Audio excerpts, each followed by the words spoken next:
혹시 인스타 마케팅에 돈만 쓰고 효과는 못 보고 계신가요? 나름 열심히 콘텐츠도 만들고 광고비도 태웠는데 왜 고객 문의는 없고 좋아요만 겨우 몇 개 찍히는 걸까요? 이거 완전 밑빠진 독에 물붓기 아닌가 하는 생각 진짜 많이 드시죠? 저도 그랬어요. 그런데 이상하게 누구는 SNS로 월 수천, 수억씩 벌어들이잖아요. 무슨 특별한 비법이라도 있는 걸까요? 절대 아닙니다. 사실 그 사람들은 딱 한 가지 돈 버는 고객 심리 공식을 알고 있는 겁니다. 오늘 제가 월 3억 매출을 만들면서 실제로 써먹었던 이 공식을 알려드릴 건데요. 이것만 제대로 알면 여러분 더 이상 광고비 낭비하면서 영혼 없는 좋아요에 목맬 필요가 없어집니다. 진짜 돈이 되는 고객을 끌어당기게 될 겁니다. 시작하겠습니다. 브랜드를 처음 시작하면 대부분 뭘 해야 할지 모르니까 마케팅 대행사를 찾습니다. 그런데 단언컨대 초기 브랜드가 대행사를 쓰면 무조건 손해예요. 왜냐면 구조적으로 손해볼 수밖에 없거든요. 첫째, 대행사는 브랜드의 감정선을 모릅니다. 브랜드의 이야기를 가장 잘하는 사람은 대표 본인인데 그 감정을 대신 전달해줄 수 있는 사람은 없어요.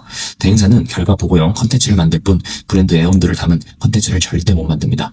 둘째, 그들이 하는 일은 복잡해 보이지만 사실 간단합니다. 메타 광고를 대신 돌려주고 월 50에서 70만 원의 관리비를 받는 구조죠. 종합대행사는 인플루언서 협찬, 유튜버 협업 같은 걸 중개만 합니다. 그런데 초기 브랜드는 굳이 중간에 사람을 끼울 이유가 없습니다. 직접 소통하고 직접 콘텐츠를 만들 수 있어요. 그렇다면 직접 해야 할 건 뭐냐? 결론부터 말하면 성과를 내려면 무조건 메타 광고부터 하세요. 인스타에서 더 알아보기를 누르면 웹사이트로 넘어가는 광고들 있죠. 그게 다 메타 광고입니다. 유튜브에 메타 광고 기초 세팅, 픽셀 설치법, 검색만 해도 초보자도 쉽게 따라할 수 있습니다. 처음엔 어렵게 느껴져도 한두 번 해보면 감이 옵니다. 하지만 여기서 중요한 건 기술이 아닙니다. 광고의 성패는 콘텐츠에 달려있어요. 성과가 나는 콘텐츠와 그렇지 않은 콘텐츠 무엇이 다를까요? 대부분 브랜드가 룩북 사진에 로고 하나 넣고 광고를 돌립니다. 이 정도는 괜찮지 않나 싶지만 결과는 처참하죠.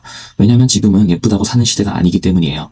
고객들은 너무 똑똑해졌습니다. 이젠 비주얼보다 공감을 사고 브랜드보다 나의 이야기를 찾습니다. 그래서 이렇게 해야 합니다. 브랜드가 말하고 싶은 걸 보여주는 게 아니라 고객이 보고 싶어하는 걸 우리 브랜드 느낌으로 녹여야 합니다. 이게 바로 고객 심리 공식이에요. 이미 검증된 레퍼런스는 답이 있습니다. 처음에는 감으로 만들지 말고 성과가 검증된 컨텐츠를 분석하고 재현하는 것이 정답이에요. 저도 초기에 다른 신생 브랜드들의 릴스를 전부 저장하면서 이건 조회수가 왜 잘 나왔지? 이건 왜 반응이 없지? 이걸 매일 분석했습니다. 그 결과 패턴이 보였어요. 고객이 클릭한 이유를 이해하면 우리 브랜드에 맞게 변형하는 게 훨씬 쉬워집니다. 다른 브랜드도 돈 안 들이고 성과 내는 거 정말 많습니다. 문제는 따라하는 게 창피해서 안 하는 거예요.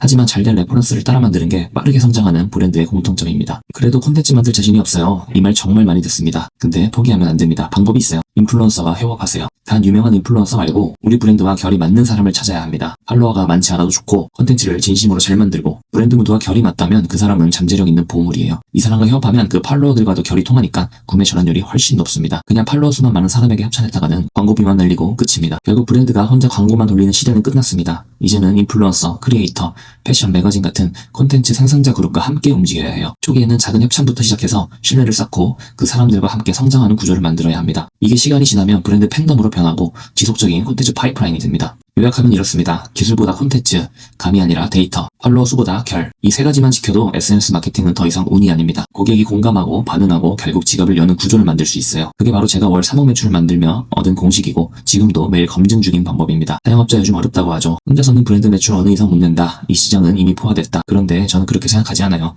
방법을 찾는 사람에겐 반드시 길이 보입니다. 사업이란 게 결국 문제 해결의 연속이잖아요. 매출이 안 나올 수도 있고 광고가 실패할 수도 있습니다. 하지만 그건 실패가 아니라 다음 답을 찾기 위한 과정이에요. 결국 그 문제를 정면으로 바라보고 해결할 때 한 단계 성장하고 그게 또 다른 기회로 연결됩니다. 두려움 대신 호기심으로 문제를 바라보면 그 안에서 새로운 방법이 반드시 보일 거예요. 사실 제가 말한 내용에 대단한 건 없습니다. 그저 부족한 제가 수없이 부딪히고 실패하면서 몸으로 배운 경험과 노하우들일 뿐이에요. 그래서 더 현실적이고 누군가에게는 작은 도움이 될 수 있을 거라 믿습니다.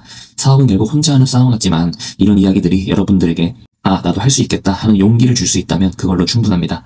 앞으로 실제 현장에서 부딪히며 느낀 진짜 마케팅과 브랜딩 이야기들을 꾸준히 나눌게요. 구독해주시면 다음에 더 깊이 있고 실질적인 이야기로 찾아뵙겠습니다. 오늘 영상이 도움이 되셨다면 구독 부탁드립니다.